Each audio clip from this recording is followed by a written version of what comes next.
J'accueille Arnaud Toiti. Salut mon Arnaud, comment tu vas? Salut à tous, bonjour. T'as passé un bel Ça été? va, c'était pas mal. Studieux, mais ça va. Ah bon bah je crois comme nous tous.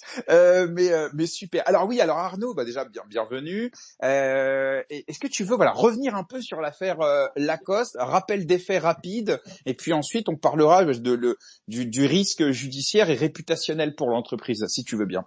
Ouais, tout à fait. En fait, Lacoste a annoncé une collection de NFT en 2022, si ma mémoire est bonne, avec effectivement une communauté d'investisseurs qui était quand même assez importante, avec des avantages exclusifs, notamment des événements de la marque. En tout cas, c'est ce qui était promis à l'époque, et une expérience qualifiée de unique. Il y avait une collection The Emerge, je crois, qui avait vu le jour. Et puis, en fait, c'est vrai que c'est un peu allé de mal en pis, comme on dit, c'est-à-dire qu'il a commencé à avoir des difficultés, notamment le marché des NFT, qui évidemment a des hauts et des bas, et plutôt des bas que des hauts d'ailleurs. Et, et effectivement, le prix des NFT a chuté assez considérablement.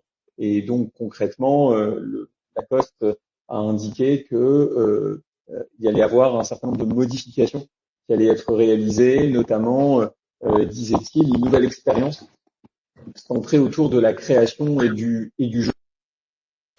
Grosso modo, en fait, ce qui s'est passé, c'est qu'ils avaient promis un certain nombre de contreparties en échange des NFT. Et puis, effectivement, ces contreparties ont été amenées à évoluer dans le temps, avec là, récemment, il y a quelques jours de cela, la fermeture Arnaud, des réseaux sociaux. Ouais. je suis désolé, mais le son est pas de hyper bonne qualité. On a un bruit de frottement, sans parler de l'écho. Donc, je crois que l'écho, on peut rien faire parce que tu es dans une salle. En revanche, si au moins au niveau du frottement du micro, tu peux essayer de faire quelque chose, ce serait super. Ok, tu m'entends plus distinctement là ou pas? Ouais, déjà, ouais, c'est Ok. mieux. Je te remercie. Pas de problème. Voilà, donc voilà là un petit peu où on en est. Alors c'est vrai que maintenant on a des investisseurs qui, pour certains en tout cas, accusent Lacoste de pas respecter ses engagements et qui parlent notamment de recours effectivement d'escroquerie. Bon déjà, je pense qu'il faut être extrêmement prudent quand on utilise ces terminologies-là, puisque pour l'instant il n'y a en tout cas à ma connaissance, il n'y a aucun élément précis qui permettrait d'aller dans le sens d'une escroquerie, une infraction pénale quand même relativement grave, puisque pour rappel, c'est lorsque le créateur du projet disparaît avec les fonds. Il bénéficie évidemment, comme toute société et comme toute personne physique, de la présomption d'innocence.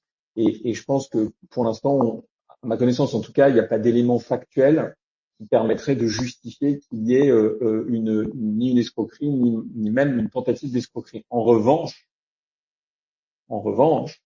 il y a effectivement une question de fond qui se pose. Vous savez, lorsque vous adhérez à un projet, comme d'ailleurs lorsque vous décidez d'aller sur un site internet et de faire l'acquisition de quelque chose, vous signez des conditions générales de vente.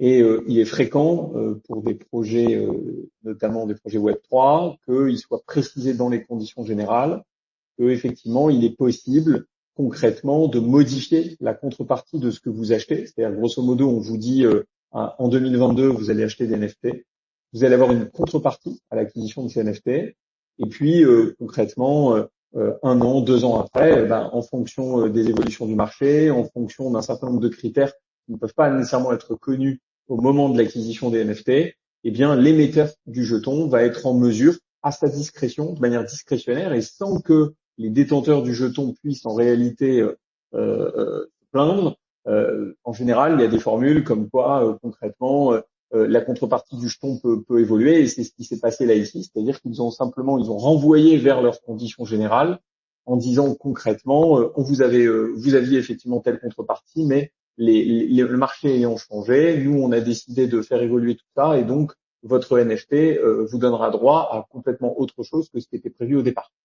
Et là, effectivement, ça pose des questions. D'autant que Voilà. D'autant que on sait et on a l'habitude dans les white papers et Voilà. dans ces documents écrits qu'en général la mention à la fin, le disclaimer, précise quasiment systématiquement que ce document n'est qu'à titre indicatif et qu'à tout moment le projet se réserve le droit de modifier les informations qui s'y trouvent, etc., etc. Donc en fait, c'est des précautions que prennent la plupart des émetteurs d'actifs numériques en général. Je confirme. Après, si vous voulez, je pense que alors il y a plein de en fait la granularité de l'analyse, elle se fait comme ça selon moi. Déjà, tu as commencé en me posant une question, en me disant quid de la réputation. Je pense qu'il y a les aspects juridiques, il y a les aspects réputationnels. Sur les aspects juridiques, il y a, on l'a dit, certains qui parlent d'escroquerie. Ça, c'est du pénal, et ça doit se prouver. Et effectivement, tant qu'on n'a pas des éléments qui justifieraient de... Parce que bon, certes, c'est vrai que ils ont fermé visiblement les réseaux sociaux, etc. Est-ce que ça veut dire que le projet va s'arrêter du jour au lendemain? J'en sais rien. Est-ce qu'ils vont le rebrander sur autre chose? Je ne sais pas. C'est vrai que le silence n'aide pas. Mais pour autant, il n'y a pas, à mon sens, d'éléments suffisamment significatifs qui laisseraient entendre qu'il pourrait y avoir quoi que ce soit. Et comme je l'ai dit, présomption d'innocence totale. Après, pour le reste, il y a les aspects civils, donc c'est-à-dire contractuels, les conditions générales. Et c'est vrai, comme tu le dis, qu'il est quand même extrêmement fréquent que dans les contrats SAFT, dans les white papers, dans les conditions générales, on prévoit effectivement des clauses qui, de manière extrêmement explicite, disent concrètement, vous acceptez les risques, si effectivement il y a des pertes de valeur, c'est pour vous, et on pourra modifier en réalité la contrepartie du NFT à la discrétion de l'émetteur, en l'occurrence de l'ACOST. Donc ça, c'est effectivement le point de vue juridique. Moi, j'émets simplement quelques observations là-dessus. C'est que il y a ce qu'on met dans les conditions générales et il y a ce qui relève du droit de la consommation. Moi, j'estime, après c'est à discuter effectivement, et ça ne concerne absolument pas que Lacoste, et de manière générale, que de dire j'achète un NFT, par exemple, on a des clients qui disent, imaginons, je prends un exemple, c'est pas valable là ici, mais imaginons en 2022, moi j'achète un NFT, on me dit voilà, tu auras le droit à 20% sur tous les polos Lacoste pendant 10 ans. Et puis au bout d'un an, on me dit je suis désolé, en fait ton NFT il va te donner droit à un dessin de crocodile que tu vas pouvoir mettre dans ton wallet. En fait le problème c'est que moi j'ai acheté mon NFT en connaissance de cause parce que je suis un grand fan des polos et qu'on m'en a promis on m'a promis 20% dessus. Et au final je me retrouve avec un logo en gif d'un crocodile. C'est quand même pas exactement la même chose. Et donc effectivement ça pose quand même des questions, je trouve, quand il y a un décalage extrêmement significatif entre le consentement qui est donné au départ pour l'acquisition de quelque chose et au final, si on se retrouve avec quelque chose qui n'a strictement rien à voir, ça, je trouve que ça interroge quand même sur la capacité en réalité à proposer ce genre de choses et à avoir un consentement qui en réalité ne correspond pas à la contrepartie auquel on s'attend. Donc ça, c'est sur D'autant les que aspects légaux. la notion d'escroquerie, elle est fondée sur la tromperie. Oui. Et donc, c'est pour ça que le fait de dire c'était écrit, fallait lire, Alors, on sait par exemple que dans le cas d'un secteur que je connais un petit peu, qui est la banque assurance, un courtier ne peut pas se cacher derrière des CGV en disant c'était écrit, fallait lire. C'est-à-dire qu'il y a tout qui rentre en ligne de compte dans une escroquerie. Il y a évidemment les documents juridiques, mais il y a aussi derrière le discours du commercial, le marketing, tous ces éléments-là. Si on s'aperçoit et qu'on arrive à caractériser le fait que ça a pu amener à tromper directement ou indirectement d'ailleurs le client, ça peut potentiellement entrer dans la caractérisation de l'escroquerie. Deux choses par rapport à ça. Tu prends l'exemple des courtiers. C'est une question plutôt qu'une réponse puisque c'est toi l'avocat, pardon. Tu as raison, non, pas de problème. Mais tu prends l'exemple des courtiers. Alors attention, en matière bancaire, en matière financière, on a des règles très spécifiques qui sont pas forcément valables dans d'autres domaines d'activité. C'est la première observation. Avec effectivement, on a une jurisprudence qui est pléthorique sur ces sujets où il faut. C'est d'ailleurs pour ça que quand vous signez des contrats dans les banques ou autres, vous avez 150 000 paraphes, signatures, etc. C'est parce que les banques se sont fait beaucoup retoquer sur le côté consentement des clients. Donc ça, c'est la première observation. La seconde, c'est attention. C'est-à-dire que c'est pour ça qu'il faut être très vigilant sur les terminologies qu'on utilise. L'escroquerie, c'est une infraction pénale. Ça suppose de démontrer le caractère intentionnel. C'est-à-dire qu'il faudrait arriver à démontrer, et à mon sens, absolument rien à ce stade qui permet de démontrer cela, qu'il y avait une volonté à l'époque, c'est-à-dire au moment de l'émission des NFT, que ça a été fait sciemment en fait. On a vendu des NFT à un moment en promettant une contrepartie alors qu'on savait très bien que cette contrepartie ne pouvait pas être tenue dans le temps. Et ça, c'est autre chose. Et encore une fois, à mon sens, en tout cas, il faut être extrêmement vigilant sur les terminologies qu'on utilise. Pour l'instant, on est face à des NFT qui ont été vendus en 2022 avec une contrepartie. des conditions générales qui sont, comme sur beaucoup de projets, assez classiques, mais plutôt bien ficelées. Et c'est vrai que malheureusement, il est probable que on se retrouve dans une situation où finalement Lacoste va dire bah écoutez, le marché c'est le marché, moi je le contrôle pas. Il y a eu des évolutions qu'on pouvait pas anticiper. Donc concrètement, bah en fait vous saviez que vous faisiez un investissement risqué, vous avez perdu, ça peut arriver. Merci, au revoir, et on passe à autre chose. Et ça, et dans ce cas-là, on passe au deuxième sujet, c'est le sujet de la réputation. Ça, par contre, c'est autre chose. C'est-à-dire, Lacoste, si ça se passe comme ça, la question qui va se poser, ça va être la réputation. En fait, après, pour arriver à reproposer un jour une collection ou réintégrer le Web3 quand on est dans cette situation-là, c'est vrai que ce sera probablement pas simple, même si on va pas se mentir, et je le dis relativement régulièrement, on va pas se mentir ici, quand on parle d'ICO et quand on parle que ce soit d'ailleurs des NFT ou que ce soit des utility tokens, la réalité c'est que est-ce que vous connaissez beaucoup de projets dont la valeur des jetons 2 ans après reste élevée? Moi, je ne connais pas beaucoup.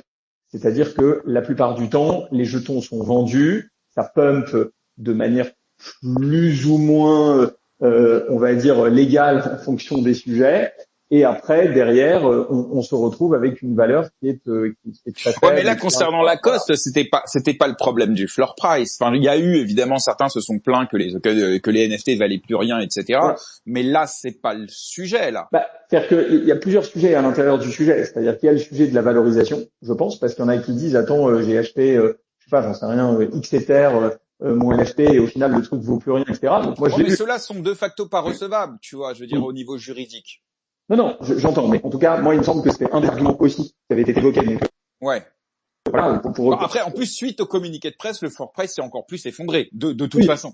voilà. Mais, Non, non, mais bien sûr, mais bon, il était déjà ouais. pas très élevé avant, donc ça, on en Ouais, parle, ouais, il pas avait déjà grand-chose. baissé très vite Voilà, en vérité. exactement. Ouais. Donc ça, c'est comme beaucoup de projets. On va être très clair, comme énormément de projets. Donc ça pose effectivement des questions, mais plus générales sur le marché des NFT et des utility tokens de façon globale. Et puis après, effectivement, tu as raison, il y a la contrepartie. Et ça par contre, c'est un autre sujet, c'est-à-dire on vous octroie une contrepartie à un instant T, vous vous engagez, c'est-à-dire que votre consentement a été donné sur la base d'une contrepartie sur laquelle on s'est engagé, et finalement après, unilatéralement, on décide de complètement changer le système et de vous proposer quelque chose qui est radicalement différent. Et ça, c'est vrai, comme je l'ai indiqué, que du point de vue du droit de la consommation, je pense que ça se discute.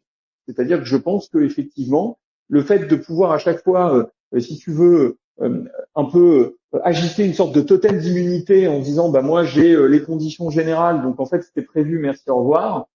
Je pense que ça va être juridiquement débattu. Voilà. On arrive bientôt à la fin de la chronique. Je vais laisser Romain faire une intervention. Et après, je sais qu'Arnaud, tu dois partir. Ouais, salut Arnaud, Salut. super intéressant ce que tu dis. Salut, Arnaud. Moi, ce que je vois, c'est qu'en fait, il y a un peu deux mondes des NFT. Il y a le monde des NFT spéculatifs où bah, tu t'attendais à faire x2, x3, et il y avait aucun sous-jacent. C'est-à-dire, tu avais juste un Ouais. JPEG et t'espérais qu'il y en a, entre guillemets, quelqu'un de plus bête que toi ou plus spéculateur que toi, bah, le rachète. Et finalement, bah, en fait, ça finit à zéro, comme tout monnaie papier, comme quand il n'y a pas de valeur sous-jacente. Et par contre, ce qui peut être intéressant pour moi, c'est en fait derrière la valeur d'usage. Si ton NFT il donne droit à 10% à vie, à peut-être accès à des sweatshirts, à des choses que tu n'aurais pas sans avoir acheté ce NFT, bah finalement, tu vois, l'enjeu et la valeur, elle est plus dans la spéculation, mais dans la valeur d'usage que ce que t'en fais. Et de plus en plus, je vois des projets qui sont en train de basculer sur ça, moins dans la spéculation et plus dans la partie NFT utility. Et je trouve que ça fait sens. En tout cas, ce virage. Qu'est-ce qui fait sens, pardon? Quel virage, du coup? Bah, le virage moins spéculatif et plus bah, à quoi donne droit ce NFT finalement. Ouais, bah finalement, ça veut dire que ça devient des utility tokens. Ça va être plus que des NFT en tant que tels, parce que la réalité, c'est que il faut vraiment, et on en revient à la qualification juridique à chaque fois. Vous savez, on pourra faire une chronique d'ailleurs sur le sujet à ta convenance, cher ami, mais il faut bien avoir en tête que le vrai NFT entre guillemets, c'est la catégorie effectivement qui correspond concrètement à un dessin, à une musique, à quelque chose qui est unique. Lorsque on a un droit d'usage sur le NFT et que tout le monde a peu ou prou le même usage, ou qu'il y en a plusieurs qui peuvent avoir un un NFT identique, à ce moment-là, on n'est plus vraiment dans la logique du NFT tel qu'on l'entend, on est plus dans la logique de l'utility token, de l'actif numérique. Et on en revient à ce que je disais tout à l'heure, c'est-à-dire que on promet un service en contrepartie de ce jeton, d'avoir accès à un service. Et après, la question est de savoir est-ce qu'on peut le modifier de manière unilatérale ou lorsqu'il y a un décalage qui est manifeste entre ce qu'on m'avait promis au départ et le résultat, est-ce que ce n'est pas susceptible de faire stopper la vente et d'entraîner le remboursement des investisseurs? Parce que je pense que le sujet va être ici. Je répète, moi demain, je vous dis, je prends un dernier exemple, mais vous avez un NFT chez Ferrari. Le NFT vous dit, vous avez le droit 1 heure par mois de rouler dans la dernière Ferrari. Et puis au final, au bout d'1 an, Ferrari a des gros problèmes de stock de voitures. Ils ont plus de voitures d'essai et ils vous disent, concrètement, tu as droit à un poster. Le NFT, vous l'avez acheté 5 000 €. Est-ce que derrière, vous n'allez pas vous sentir un tout petit peu floué? Le sujet est là. Deux questions très rapides que je prends en commentaire. Quel recours juridique pour les utilisateurs qui se sentent lésés? Et question sur la RGPD, s'ils ont le droit de fermer comme ça leur réseau à tout moment. Alors sur la deuxième question, je vois pas a priori de lien direct entre le RGPD et la fermeture des réseaux. C'est-à-dire qu'il n'y a pas le RGPD, c'est sur la question de la collecte et du traitement des données personnelles, donc a priori je vois pas le lien. Peut-être que la personne pourra me faire un petit message privé pour m'expliquer plus en détail. Et sur le premier sujet, en fait j'en reviens à ce que je disais tout à l'heure, c'est-à-dire qu'il y a potentiellement 2 sujets. Il y en a un que pour l'instant je ne vois absolument pas venir parce que je vois aucun élément juridique qui permettrait d'aller sur du pénal, même si certains effectivement ont très vite le mot escroquerie un peu à l'esprit parce que malheureusement cet écosystème en a été parfois victime. Et puis il y a le civil où là, à mon sens, comme je l'ai dit tout à l'heure, il pourrait y avoir un débat. Et le débat, ce serait consentement vicié, c'est-à-dire on me promet quelque chose. Encore une fois, c'est une première analyse. Il faudrait que je rentre dans le détail du dossier, mais je dirais effectivement consentement potentiellement vicié en tout cas, c'est-à-dire on me promet quelque chose et in fine, j'ai quelque chose qui est finalement tout à fait différent. Est-ce que le wording des conditions générales suffit ou est-ce que il y a débat? Ça, il pourrait éventuellement, ce sera un magistrat le cas échéant de se prononcer, de donner son avis sur la question. Mais ça reste à débattre quand même, hein, parce que les conditions générales ont l'air d'être très bien rédigées. Merci infiniment Arnaud pour cet éclairage sur l'affaire des NFT Lacoste. On se donne rendez-vous, je crois, dans 2-3 semaines, je sais plus, pour une nouvelle chronique juridique. À très vite. Merci beaucoup, à très bientôt. Salut à tous. Salut Arnaud. À bientôt, au revoir. Salut. Au revoir. Merci beaucoup. Salut Arnaud. Au revoir. Bien. Écoutez, les copains, j'espère que ça vous aura permis d'y voir un peu plus clair sur cette affaire. On va se diriger vers la fin de cette émission. Je vais remercier toutes celles et ceux qui y ont assisté en direct, mais également toutes celles et ceux qui vont l'écouter en replay. Donc, je rappelle que l'émission sera disponible dans les prochaines heures sur l'ensemble des plateformes de podcast. Apple Podcast, Spotify, Deezer, Amazon Music. Donc, n'oubliez pas de vous abonner, de mettre la cloche pour être informé des prochaines émissions. Vous pouvez également reposter le lien du Space pour qu'il puisse être écouté par d'autres que vous qui n'ont pas pu être dispo ce matin. Je précise également un petit changement sur les mises en ligne des podcasts. En fait, d'ordinaire, je postais l'intégralité du Twitter Space sur les plateformes de podcast et sur notre chaîne YouTube. Et en fait, ça faisait des émissions qui étaient quand même assez longues, des fois 3 heures, des fois même davantage, ce qui n'est pas, je crois, très pratique pour celles et ceux qui sont habitués à écouter des émissions en podcast. Donc, ce que je vais faire désormais, ça va être un petit peu de travail, mais je pense que c'est important pour faire passer cette émission à l'étape suivante. Je vais découper en fait l'émission, là en l'occurrence celle-ci, en 3 parties. On aura la première partie sur l'analyse de l'actualité Web3, ensuite le long entretien avec Philippe Erlin, et enfin la chronique sur les NFT Lacoste de Arnaud Touati. Et je ferai ça systématiquement pour faciliter l'écoute en replay. En revanche, le Twitter Space en entier sera évidemment toujours disponible sur la plateforme X. Je vous donne rendez-vous demain pour le premier numéro de GM Web3 Multiversix, une émission en anglais qui sera dédiée à cet écosystème, dans lequel je recevrai Robert Sassu, core développeur à la fondation Multiversix et avec lequel on reviendra sur toutes les dernières actualités de Multiversix et également sur l'avenir de ce qui attend cette blockchain. Et pour les autres, ceux qui ne parlent pas forcément anglais ou qui sont moins intéressés par l'écosystème Multiversix, je vous donne rendez-vous vendredi prochain, même heure, même endroit pour un nouveau numéro avec de l'actualité, l'interview d'un acteur de l'écosystème et également il y aura 2 chroniques. Il y aura une toute nouvelle chronique sur la finance traditionnelle qui sera animée par Jonathan Solomon de Aria et également une chronique artistique qui sera animée par Samuel Séné, producteur audio musical chez Disneyland Paris et également fondateur de Crypt. Donc ça va être intéressant de prendre un petit peu de hauteur et d'envisager la blockchain par le prisme de l'art. Voilà. Merci en tout cas à tout le monde. Merci Romain, comment t'as trouvé cette première? C'était cool. Bah, écoute, c'était cool, vraiment fun. Hâte de faire la deuxième session. Eh ben, quand tu veux. Et je vous souhaite à tous et toutes une excellente journée. Prenez soin de vous et à bientôt.